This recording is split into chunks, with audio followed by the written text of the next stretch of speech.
Bismillahirrahmanirrahim. Saudara seiman, kesempatan ini kita akan lebih banyak mengenal atau berusaha lebih jauh mengenal Tuhan kita Allah. Maka saya berikan judul, kenalilah Tuhanmu kau akan bahagia. Allah adalah satu-satunya pencipta.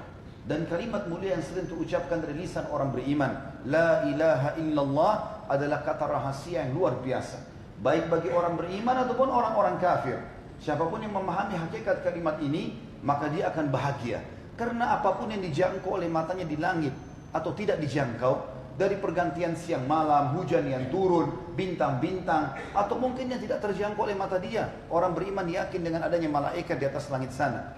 Atau di bumi yang terjangkau oleh matanya. Semua space yang ada di muka bumi ini. Manusia dengan beragam macam paras wajah, warna kulit, bahasa, poster tubuh, hewan-hewan dari serangga yang kecil semut sampai ke gajah yang besar, populasinya, sisil percernaannya, kulitnya, warnanya, buah-buahan dan pohon-pohonan, semuanya dari rumput yang kecil sampai beringin yang besar, dengan segala macam coraknya, warnanya, dan apapun yang terjangkau dari api, air, udara, ya, atau tidak terjangkau oleh mata, mungkin perasaan-perasaan manusia, seperti rasa sakit, rasa suka, rasa sedih, dia bisa rasakan tapi tidak kelihatan, atau makhluk Allah jin, atau malaikat yang tidak terjangkau oleh mata dia. Semua yang di langit dan di bumi, di kedalaman lautan, La ilaha illallah. Tidak ada yang menciptakan, memiliki, menguasai, bahkan yang menyiapkan segala kebutuhannya dan yang akan memusnahkannya kecuali sang pencipta Allah.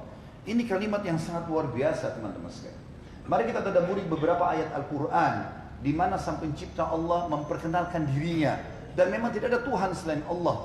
Dan betapa konyolnya orang-orang yang memohon kepada selain Allah ini. Seperti orang menyembah berhala, patung, dia yang membuatnya, dia yang mengukirnya, dia yang membuat matanya, mengukirnya, diambil dari sebuah batu atau tanah, dia yang memberikan nama, dia yang mewarnainya, dia yang memikulnya ke tempat yang akan dia sembah, lalu kemudian pada saat rusak pun dia yang memperbaiki, lalu dia memanggilnya Tuhan. Dari mana Tuhan seperti ini? Atau mungkin api, batu, syaitan, kuburan, pohon, gua, bintang, apa saja. Semuanya itu adalah ciptaan Allah, makhluknya. Kita dengan semua itu sama sebagai makhluk, hanya saja beda-beda fungsinya. Dengarkan bagaimana Allah memperkenalkan dirinya teman-teman sekalian. Dalam surah An-Nahl, surah nomor 16, Allah berfirman dimulai dari ayat 3-nya. A'udzu billahi minasyaitonir rajim. Khalaqas samawati wal arda bil haqq, ta'ala amma yusyrikun. Allah satu-satunya yang telah menciptakan semua yang di langit, terjangkau tidak terjangkau oleh mata manusia, dan semua yang di bumi dengan benar. Dan maha tinggi Allah dari apa yang mereka persekutukan, yang mereka panggil, yang mereka mohon. Dan ini disayangkan, orang-orang kafir banyak melanggar. Mereka sembah berhala, sembah api, sembah pohon, sembah rajanya, sembah bintang-bintang. Tapi ada juga yang lebih disayangkan lagi, kaum muslimin, yang mereka mengatakan dalam sholatnya, Iyyaka na'budu wa iyyaka nasta'in. Hanya kepadamu kami menyembah, hanya kepadamu kami minta tolong. Setelah salam pergi minta di kuburan di sebelah masjidnya. Setelah itu pakai jimat di badannya. Setelah itu menganggap ada pohon yang dianggap bisa memberikan manfaat atau mudarat kepada mereka. Mana kita dari perilaku para sahabat Nabi ridwanullahi alaihim. Sahabat Nabi teman-teman sekalian, kalau sendal mereka putus, mereka mengangkat tangan ke langit sambil mengatakan, Ya Allah, sendal saya putus, gantikanlah. Kalau mereka sakit mengatakan, Ya Allah, Engkau yang menciptakanku, menciptakan penyakit ini, dan Engkau yang bisa menyembuhkan. Ketergantungan full kepada sang pencipta Allah. Dan ini makna tauhid. Bahkan Nabi Muhammad SAW berdakwah 13 tahun di Mekah teman-teman sekalian, isinya mengajak agar orang-orang menjauhi semua yang berbau kemusyrikan, atau menganggap Allah ada sekutunya, ataupun ada Tuhan selain Allah. Jangan salah, Abu Lahab, Abu Jahal, dan orang-orang tokoh Quraisy yang divonis oleh Nabi SAW pada saat meninggal dalam keadaan kafir dan akan menjadi ahli neraka, bukan orang yang tidak mengenal Allah. Mereka tahu ada Tuhan namanya Allah, tetapi mereka menyekutukan Allah Subhanahu wa taala. Mereka datangkan patung-patung, batu-batu itu, lalu mereka mengatakan, kami menjadikan patung-patung ini perantara dengan Allah Subhanahu wa taala. Padahal Allah tidak butuh perantara teman-teman sekalian. Bukankah ayat yang sering dibacakan oleh para kiai, para guru, para siapa saja dai-dai Islam, mereka selalu membacakan ayat Al-Quran yang masyhur, A'udzu billahi minasyaitonir rajim, wa idza sa'alaka ibadi anni fa inni qarib, ujibu da'watad da'i idza da'an, falyastajibu li wal yu'minu bi la'allahum yarshudun. Katakanlah hai Muhammad kepada hamba-hambaku, kalau mereka bertanya tentang aku, katakan aku sangat dekat. dan aku akan menjawab semua permintaan-permintaan mereka. Maka mereka hanya mohon dan minta kepadaku agar mereka mendapatkan petunjuk. Di ayat 4-nya Allah menceritakan tentang kita manusia. Teman-teman harus garis bawahi, orang yang menolak beriman kepada Allah ini, yang puncaknya adalah orang ateis. Tidak ada Tuhan. Ini semua terjadi begitu saja. Ya. Banyak orang-orang ateis, orang komunis, mereka tidak punya Tuhan. Apa yang mereka katakan teman-teman sekalian? Di muka bumi ini, penduduk bumi yang paling canggih manusia. Dan manusia bisa membuat kereta api, membuat pesawat dan segala macam teknologi yang ada di zaman kita sekarang. Allahu alam ke depan mereka bisa temukan apa lagi. Baik, kita semua manusia yang ada di masjid ini teman-teman sekalian. Tanyakan kepada diri kita sebagai manusia, apa andil kita di sehelai rambut yang ada di kepala kita? Apa andil kita di sepotong kuku yang ada di jari-jari kita? Apa andil kita di setetes air yang kita minum? Bahkan kita tidak bisa menolak sistem yang sudah diciptakan oleh Sang Pencipta Allah. Misalnya haus. Bisakah seorang dari kita menolak untuk tidak minum pada saat haus? Atau bisakah dia menolak lapar pada saat dia sedang lapar atau untuk tidak makan? Atau mungkin dia pada saat capek dia tidak istirahat? Bisakah dia bentrok dengan sistem yang sudah ada? Kalau dia tahu ini semua sistem ada, begitu rapinya pergantian siang malam, populasi-populasi yang ada, warna, suara, segala macam, masa bisa tidak ada penciptanya? Bagaimana bisa begitu saja terjadi? Anda sudah dikasih rahasia sebagai seorang muslim, tinggal mengucapkan la ilaha illallah, yakini dalam hati tidak ada Tuhan. Tuhan itu tempat bergantung, memohon, takut, cinta, kecuali Dia, Allah Subhanahu wa taala. Allah bilang tentang kita dalam surah An-Nahl ayat 4-nya, khalaqal insana min nutfatin fa idza huwa khasimun mubin. Dan Dia Allah satu-satunya yang telah menciptakan semua manusia. Dimulai dari Adam alaihissalam, ayah kita semua. Lalu dari setetes air mani, kita tahu semua dari setetes air mani. Orang yang sudah menikah tahu, dia tetekkan air mani di rahim perempuan istrinya, kemudian lahir, mengandunglah, keluarlah kita.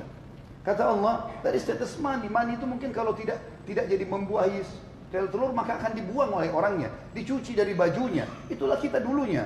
Kata Allah, anehnya tiba-tiba pada saat dia besar dia menjadi pembantai yang nyata. Enggak ada Tuhan, enggak ada ini. Semuanya terjadi begitu saja. Maka Allah ceritakan di sini, ayat ke-5. Allah bilang wal an'ama khalaqaha, dan juga binatang-binatang di sekitar kalian. Dialah yang telah menciptakan, termasuk hewan ternak yang kalian ternak. Lakum fiha dif'un wa manafi'u minha ta'kulun. Dari hewan-hewan ternak itu pun kalian bisa mengambil bulunya untuk menghangatkan tubuh kalian. Dibuatlah baju, jaket, celana dan seterusnya. Dan berbagai macam manfaat. Dan sebagian juga kalian makan dagingnya. Ayat 6-nya. Walakum fiha jamalun hina turihuna wa hina tasrahun. Kalian akan merasakan punya kenikmatan dalam memandang keindahan pada saat kalian bawa gembalaan kalian ke ladang rumput dan pada saat kalian membawanya kembali ke kandang. Ayat 7-nya wa tahmilu athqalakum ila baladin lam takunu balighi illa bi syiqqil anfus. Dan hewan-hewan itu bisa kalian gunakan untuk membawa beban-beban kalian ke suatu negeri yang kalian tidak sanggup sampai kepadanya. Gunung yang terjal, lereng gunung yang ke bawah, ya. Ini semua tidak bisa kita lalui kecuali kita gunakan kuda misalnya. Kalau di beberapa negara Timur Tengah menggunakan keledai. Allah mengatakan, diceritakan seperti itu. Itu kami ciptakan dan untuk membawa beban-beban kalian ke negeri yang kalian tidak sanggup sampai kepadanya. Melainkan dengan kesukaran-kesukaran yang memayahkan diri. Sesungguhnya Tuhan kalian benar-benar maha pengasih lagi maha penyayang. Ayat 8, wal khayla wal bighala wal hamira litarkabuha wa zina wa yakhluqu ma la ta'lamun. Dan Dia telah menciptakan juga kuda. Lihat baik-baik kuda teman-teman sekalian. Teman-teman yang punya kuda mungkin dipelihara atau pernah lihat kuda atau lihat gambar habis Jumat pun bisa dilihat tentunya. Perhatikan baik-baik ke mukanya, ke warnanya, sistem pencernaannya, kekuatan ada pada ranahnya, tubuhnya, kulitnya, bulunya, apa saja. Dari mana semua itu? Apakah ada seseorang di antara kita yang bisa mengatakan dia bisa bukan cuma menciptakan satu helai rambut kuda, dia bisa menancapkan kembali bulu yang sudah dicabut dari badannya? Bisakah dia lakukan itu? Allah bilang Dia menciptakan semua kuda, bagal dan juga keledai. Bagal adalah perkawinan antara kuda dengan keledai. Ini biasanya dipakai oleh para raja-raja di istana kalau dia mau keliling di sekitar taman-taman istananya.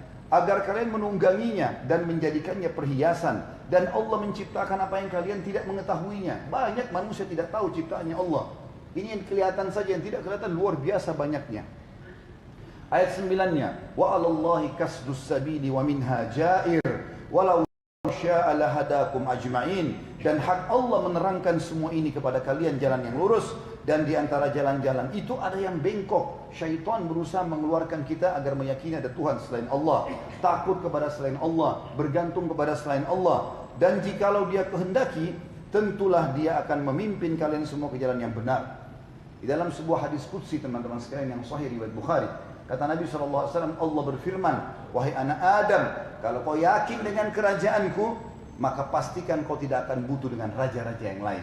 Wahai anak Adam, kalau kau gantungkan nasibmu padaku, kalau kita sakit, yang ciptakan kita Allah, yang ciptakan penyakit Allah, yang bisa menyembuhkan hanya Allah. Dokter hanya bisa menulis resep semoga lekas sembuh, tidak ada pasti sembuh. Berapa banyak manusia menjadikan Allah nomor 30. Dia selalu dokter ini, dokter itu, obat ini, obat itu. Lalu nanti kalau sudah mentok, nggak bisa sembuh, baru sholat malam. Ini kebodohan. Allah mengajarkan kepada kita teman-teman sekalian bergantung padanya sebelum ikhtiar, sebelum keluar rumah berdoa, sebelum makan berdoa, sebelum pakai baju berdoa, sebelum biologis berdoa, sebelum melakukan aktivitas berdoa kepada Allah. Sebelum ke dokter katakan, ya Allah angkat tangan ke langit, jadikan dokter ini obat ini penyebab saya sembuh. Selesai urusannya, dipastikan Anda akan sembuh. Nanti kita akan bacakan ayat tentang perkataan Ibrahim alaihissalam berhubungan dengan masalah itu. Juga dikatakan dalam ayat selanjutnya, ayat 10-nya, huwallazi anzala minas samaa'i maa'a lakum minhu syarabun wa minhu syajarun fihi tusimun. Dialah yang telah menurunkan air hujan dari langit. Kalau hujan turun, lihat teman-teman, bukan cuma sekedar berlindung dari air hujan. Dari mana air itu bisa turun dengan begitu luar biasa derasnya, dengan banyaknya kadarnya. Lalu siapa yang membuat saluran-saluran air, sungai dan lautan untuk menampung air hujan itu? Lalu siapa yang mengeluarkan dari hujan itu mata air sehingga kita bisa minum darinya? Jangan lupa, semua yang kita hirup oksigen ini, cahaya matahari yang kita nikmati menerangi kehidupan kita sekarang, apa saja yang kita lakukan teman-teman, termasuk air yang kita pakai, bukan hal yang baru. Ini terus berputar dari zaman kita sebelum diciptakan. Sebelum manusia ada di muka bumi ini, dan manusia adalah makhluk terakhir Allah di muka bumi. Sebelum kita ada jin, ada tumbuh-tumbuhan, ada hewan-hewan, sudah ada semua ini. Makanya pada saat Allah SWT mengatakan dalam surah Al-Baqarah menciptakan Adam, iblis sudah ada. Dan iblis waktu itu menjadikan dirinya kandidat pemimpin di muka bumi. Makanya pada saat Allah mengatakan inni ja'ilun fil ardi khalifah, saya akan ciptakan di muka bumi pemimpin, iblis merasa terganggu. Maka waktu Allah bilang kalau saya sudah ciptakan, maka sujudlah kalian semua sujud malaikat kecuali iblis, karena dia tahu dia terganggu dengan poin itu. Maka ini harus kita garis bawahi teman-teman sekalian. Ini bukan hal yang baru, Allah sudah ciptakan sebelumnya. Jangan menjadi pembangkang. Lalu Allah bilang dengan air hujan itu, ayat 11-nya, yumbitu lakum bihi zar'a waz-zaituna wan-nakhila wal-a'naba wa min kulli tsamarat inna fi dzalika laayatan liqaumin yatafakkarun. Dialah satu-satunya yang telah menumbuhkan bagi kalian dengan air hujan itu tanam-tanaman. Semua pohon-pohon itu tumbuh dari Allah Subhanahu wa taala. Juga dari situ keluar buah-buahan, di antaranya zaitun, kurma, anggur dan segala macam buah-buahan.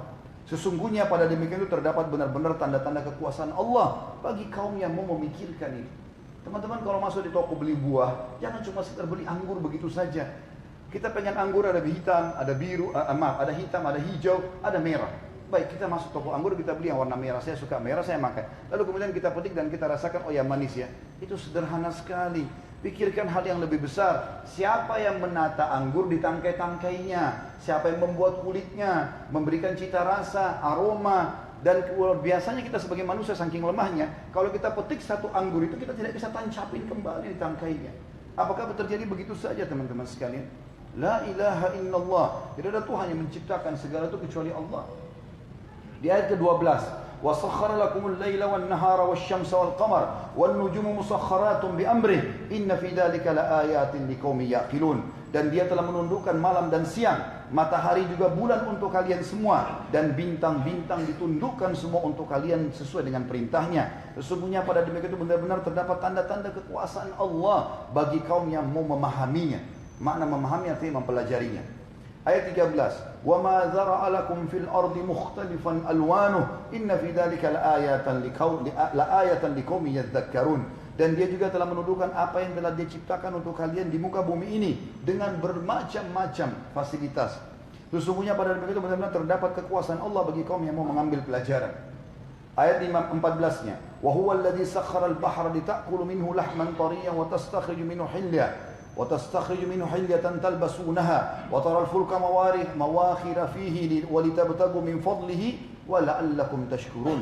Dialah satu-satunya Allah yang telah menundukkan lautan untuk kalian agar kalian dapat memakan darinya daging yang segar atau ikan, dan kalian mengeluarkan dari lautan itu perhiasan yang kalian bisa pakai, dan juga kalian melihat bahtera berlayar di atasnya supaya kalian mencari keuntungan dari karunia dan supaya kalian bersyukur.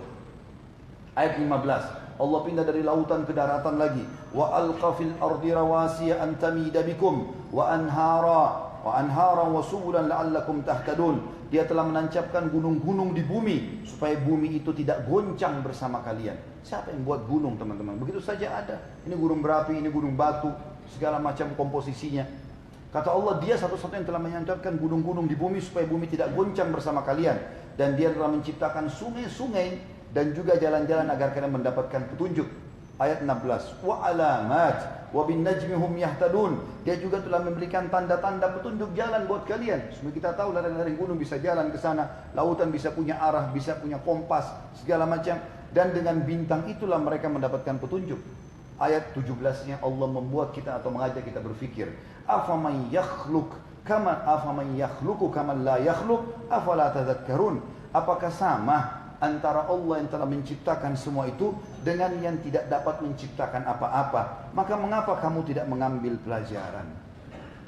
Kalau kita mau bahas ayat-ayat ini, teman-teman sekalian, hampir semua Al-Quran 80%-nya bicara masalah tauhid. Bagaimana Allah mengajak kita berfikir.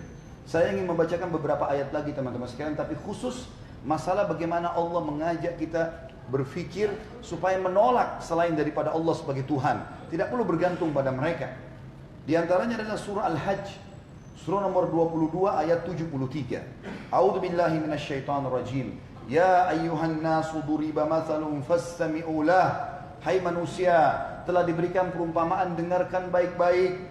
Innal ladzina tad'una min dunillahi la yakhluqu dzubaban walau ijtama'u lah. Semua yang kalian seru selain Allah, merengek, memohon, bergantung padanya, sesungguhnya mereka tidak akan pernah bisa menciptakan seekor lalat walaupun mereka semua berkumpul untuk itu.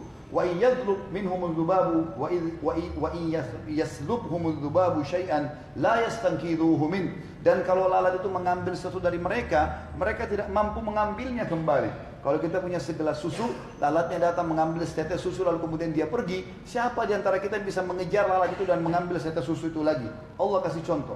Da'ufat talibu wal matlub. Sungguh lemah yang meminta dan juga sungguh lemah yang diminta dan juga yang meminta. Jadi Allah SWT mengajak kita berfikir.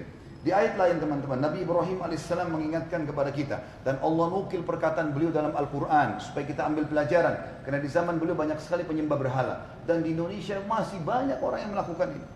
Patung-patung itu seperti sesuatu yang luar biasa, harus ada di rumah, harus ada di jalanan, harus ada di mana-mana. Padahal ini semua yang menyesatkan manusia. Tidak boleh bergantung padanya. Walaupun Anda cuma mengatakan ini karena seni, awalnya seni, lama-lama orang akan bergantung padanya.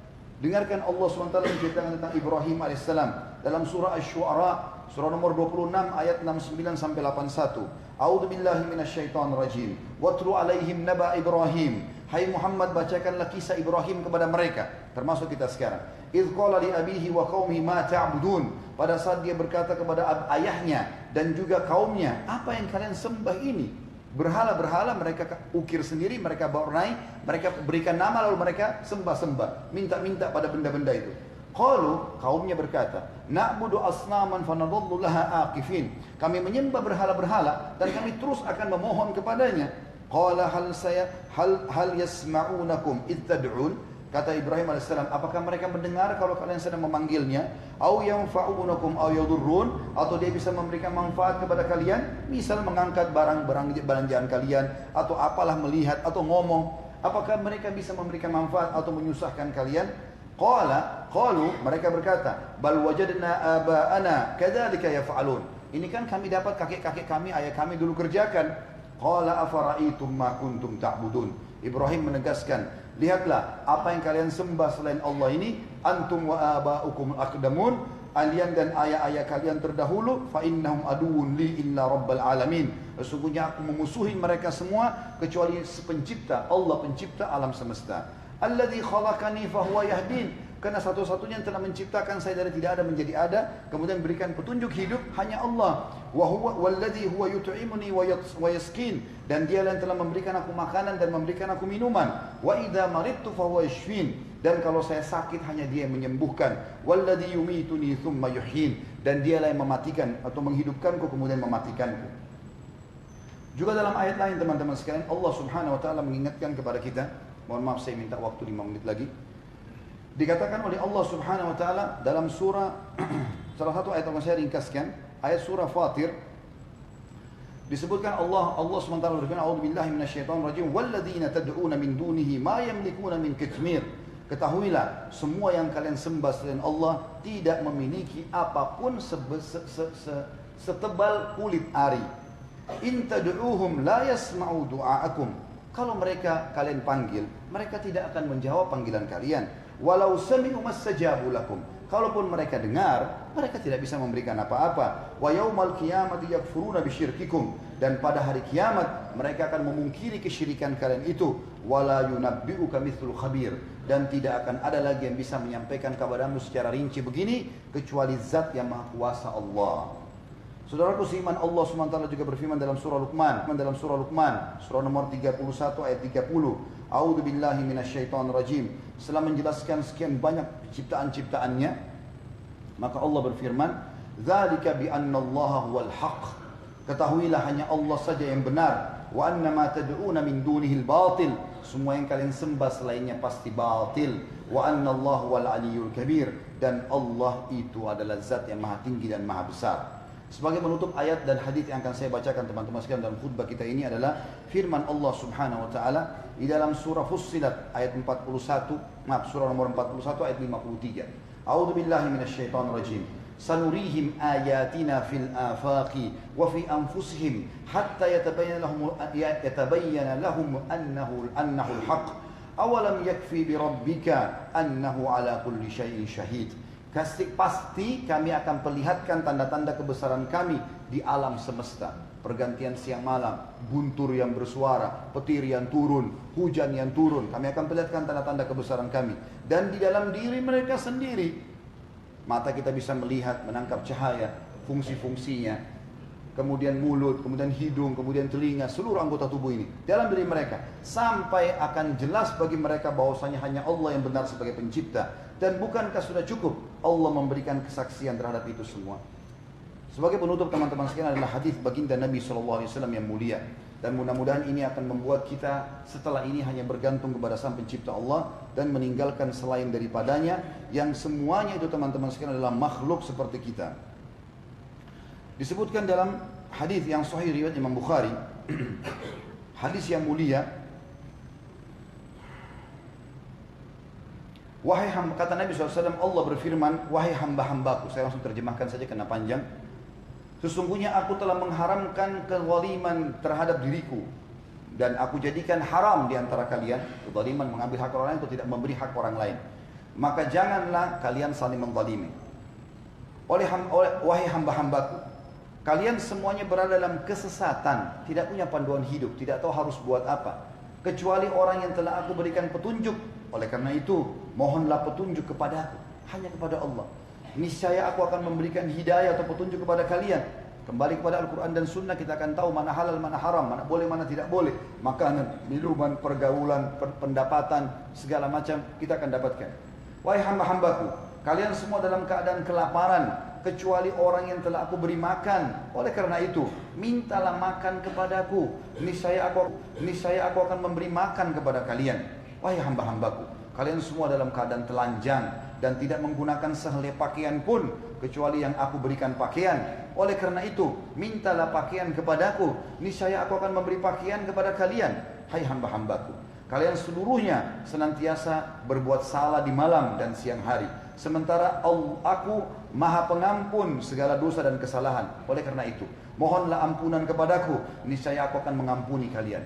Wahai hamba-hambaku, kalian seluruhnya tidak akan bisa menimpakan mara bahaya sedikit pun kepadaku. Karena kalian tidak akan bisa melakukannya. Dan kalian sekalian juga tidak bisa memberikan manfaat sedikit pun kepadaku.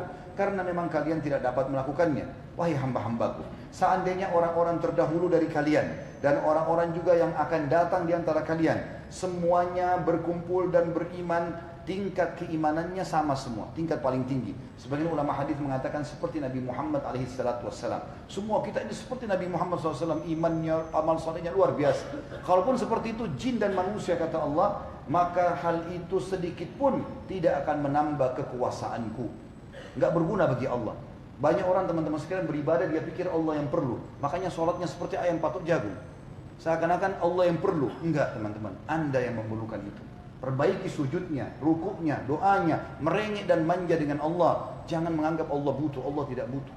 Semua kalau kita beriman pun Allah tidak butuh. Lalu kata Allah sebaliknya, wahai hamba-hambaku, seandainya orang yang pertama di antara kalian dan orang yang akan datang di antara kalian semua dikumpulkan dari jin dan manusia, dan semuanya memiliki kedurhakaan yang paling buruk, kata sebagian ulama hadis seperti Fir'aun, semua mengaku sebagai Tuhan, maka hal itu kata Allah sedikit pun tidak akan mengurangi kekuasaanku. Wahai hamba-hambaku, seandainya orang-orang terdahulu di antara kalian dan yang akan datang dari manusia dan jin semuanya berkumpul di dalam sebuah lembah yang besar, lalu masing-masing memohon kepadaku apapun yang mereka inginkan, maka lalu aku penuhi semua kebutuhannya, itu semua sedikit pun tidak akan mengurangi kekayaan dan kekuasaanku, melainkan hanya seperti jarum yang dicelupkan di dalam air lalu diangkat. Kalau jarum kita taruh di air, diangkat, maka airnya tidak ada sama sekali. Itu begitulah, kalaupun Allah kasih semua kita kebutuhannya teman-teman, jin dan manusia, semua dari awal dan yang sudah mati, yang masih hidup, yang juga yang akan lahir,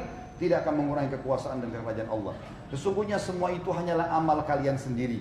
Yang saya perintahkan, sholat, puasa, zakat, segala macam, bakti orang tua, baiklah sama orang, itu amal untuk kalian sendiri. Kemudian aku akan mengembalikan balasannya untuk kalian. Saya akan bangunkan surga, saya akan berikan balasan.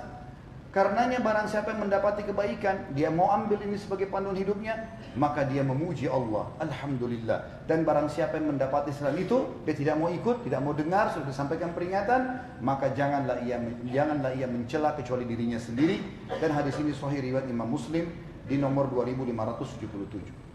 Aku lu qauli hadza, saya sudah mengucapkan perkataan saya ini, wa astaghfirullah li wa lakum, dan saya beristighfar kepada Allah dan mengajak jemaah istighfar kepada Allah, fastaghfiruhu innahu wal ghafurur rahim, beristighfar dan bertobat dari segala kesalahan karena Dia Maha menerima taubat hamba-hambanya.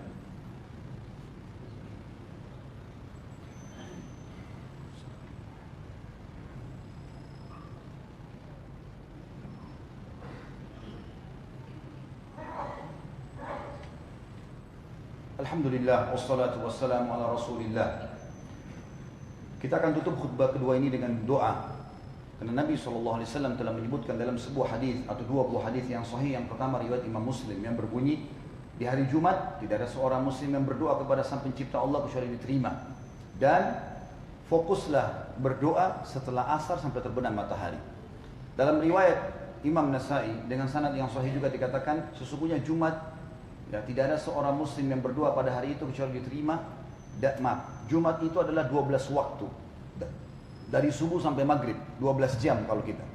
Dan tidak ada seorang muslim pun yang berdoa di situ kecuali akan dijabah sama Allah. Dan lebih fokus lagi berdoa pada saat imam atau khatib di khutbah kedua sampai diiqamahkan sholat. Kedua, hadis ini mulia memberikan berita gembira kepada kita sebagai orang beriman kalau semua permintaan kita akan Allah kabulkan hari ini selama dia ikhlas dan tidak minta yang haram, maka Allah akan kabulkan. Dan lebih banyak lagi di khutbah kedua khatib seperti keadaan kita sekarang, dan juga nanti habis asar sampai terbenam matahari. Maka mari kita hadirkan hati dan pikiran kita untuk berdoa kepada Sang Pencipta Allah yang kita yakin Dia Maha melihat dan melihat semua apa yang kita sedang lakukan, Maha mendengar, maka Dia mendengar semua apa yang kita telah ucapkan dan lakukan, dan Maha mengetahui karena mengetahui semua gerak-gerik kita. Alhamdulillahi Rabbil Alamin. Kami memujimu ya Allah sebagaimana layak Kau dipuji sebagai pencipta. Kami yakin Engkau sedang melihat kami karena Engkau Maha melihat. Kami yakin Engkau telah sedang mendengar kami karena Engkau Maha mendengar. Dan kami yakin Engkau sedang mengetahui seluruh gerak-gerik kami, dari niat dan seluruh gerak-gerik anggota tubuh kami. Ya Allah, kami memujimu sebagaimana layak Kau dipuji sebagai pencipta sampai Kau ridho ya Allah. Dan kami memberikan salam hormat kami penuh dengan cinta, rindu dan ketundukan terhadap syariat manusia terbaik yang telah Engkau utus kepada kami, Nabi kami Muhammad SAW. Ya Allah, kami tidak berkumpul di rumahmu ini kecuali karena ingin menjalankan perintahmu. Maka ikhlaskanlah niat kami. Dan kami mohon kepadamu dengan kemahamurahan-Mu agar Engkau menerima seluruh amal yang pernah kami kerjakan sampai menjelang ajal nanti, sehingga Engkau membalas kami dengan balasan terbaik di surga Firdaus-Mu tanpa hisab. Ya Allah, kami memohon dengan kemahamurahan-Mu agar semua dosa yang pernah kami kerjakan, tidak terkecuali ya Allah, sekecil sampai sebesar apapun, Engkau ganti dengan kemahamurahan-Mu menjadi pahala. Ya Allah, jadikan negeri kami Indonesia negeri yang aman, tentram, damai. Bukakanlah seluruh rezekinya. Karuniakan kami pemimpin muslim yang adil, yang kembali kepada Al-Quran dan Sunnah. Satukan umat Islam di bawah naungan ukhuwah Islamiyah. Angkat perselisihan di antara mereka, angkat kebencian-kebencian, tanamkan persaudaraan dan juga keimanan, dan kembalikan mereka dalam ibadah kepada Al-Quran dan Sunnah. Ya Allah, jadikanlah negeri kami Indonesia sebagai negeri yang contoh bagi negara Islam yang lain. Ya Allah, kami tidak pernah lupa saudara kami di Palestina, di Syria, di Yaman, di Irak, di Myanmar, di Ahsa, dimanapun mereka berada yang sedang tertindas. Ya Allah, ikhlaskan niat mereka, terima para syuhada mereka, muliakan Islam di tangan mereka dan tangan kami semua. Juga partisipasikan kami bersama mereka di pahala, baik dengan doa, dengan harta, juga dengan jiwa kami. Dan ya Allah, dengan kemahamurahan-Mu ya Allah, satukanlah kami semua yang hadir di masjid ini dan mengikuti khutbah Jumat ini di surga Firdaus-Mu tanpa hisab. Firman Engkau satukan kami di majlis Jumat yang mulia ini. Wa sallallahu ala nabiyyina Muhammadin walhamdulillahi rabbil alamin. Innallaha ya'mur bil adli wal ihsan. Ketahuilah saudaraku seiman, Allah selalu menyuruh kita berbuat kebaikan dan keadilan. Wa yanha 'anil fahsya'i wal munkari wal baghi. Dan Allah larang perbuatan keji, maksiat dan mungkar, dosa-dosa. Ya'idukum la'allakum tadhakkarun. Itu peringatan dari Allah, jadikan sebagai prinsip hidup kalian. Fadhkurullaha 'azima yadhkurkum. Ingat dan tunduk selalu kepada Allah, Dia akan ingat kepada kalian. Washkuru ala niyam yazidkum. Syukuri nikmat-nikmatnya, dia pasti akan tambah. Wala dzikrullahi akbar. Mengingat dan patuh pada Allah adalah amal yang paling besar. Wa aqimis shalah, dan dirikanlah salat.